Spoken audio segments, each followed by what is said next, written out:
मैं उस देश का नागरिक हूँ जिसके होठों में कंधा और हाथों में तिरंगा है, हाथों में तिरंगा है। वो देश जो कभी सत्यम शिवम सुंदरम है तो कभी पंजाब सिंध गुजरात मराठा द्राविड़ उत्कल बंगा है, द्राविड़ उत्कल बंगा है। मैं उस देश का नागरिक हूँ, मैं उस देश का नागरिक हूँ जो किसी ठुकराए हुए की जन्मस्थली बन जाता है और साथ ही समुद्र पार परदेशियों को अपना ब्रदर एंड सिस्टर कह के बुलाता है, अपना ब्रदर एंड सिस्टर कह के बुलाता है। माँ शारदा के इस पवित्र प्रांगण में उपस्थित सम्माननीय प्रबंधक महोदय, प्रधानाचार्य महोदय, शिक्षकगण एवं मेरे प्रिय सहपाठियों को मेरा सादर प्रणाम।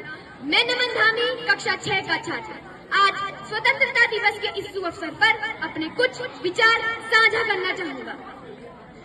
अंबर तले जग रहे हम तेरे आंचल में रहते हैं, अंबर तले जग रहे हम इस आंचल में रहते हैं, इस पूरी संसार में हम ही अकेले हैं जो इस माटी को अपनी माँ कहकर बुलाते हैं, जो इस माटी को अपनी माँ कहकर बुलाते हैं।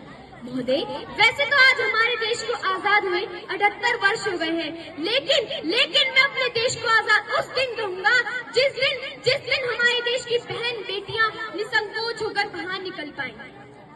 महोदय, आजादी का मूल मतलब तो वही समझ सकता है ना जिसने कभी गुलामी की हो। आजादी का मतलब तो हमारे सेना में तैनात भारतीय जवान ही बता पाएंगे।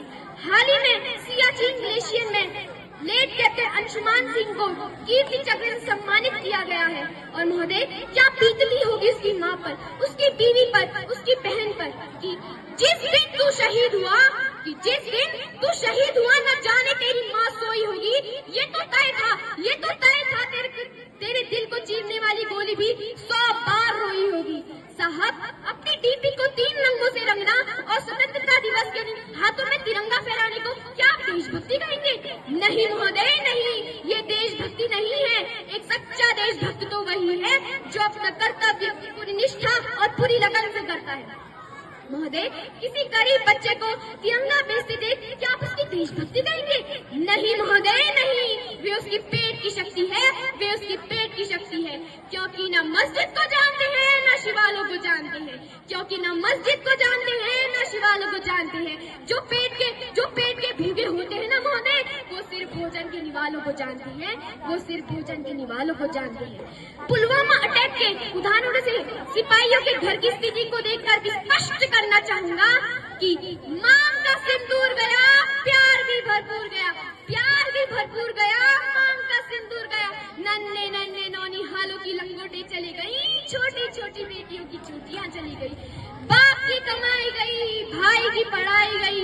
ऐसा भी सपोर्ट हुआ कि महोदय पता ही चला जिसमें जिस्म की बोटियां ही चली गई, जिसमें जिस्म की बोटियां ही चली गई। और आपके लिए तो एक आदमी मरा है ना साहब, किंतु मेरे घर की 2 रोटियां ही चली गई, मेरे घर की 2 रोटियां ही चली गई। अंत में मैं अपने वाणी को विराम देते हुए बस इतना ही कहना चाहूंगा कि अगर आप सक्षम हैं तो जीते जी रक्तदान दीजिए और मरने के बाद अंगदान दीजिए, ताकि किसी मरने वाले को जीवन दान मिल सके, ताकि किसी मरने वाले को जीवन दान मिल सके।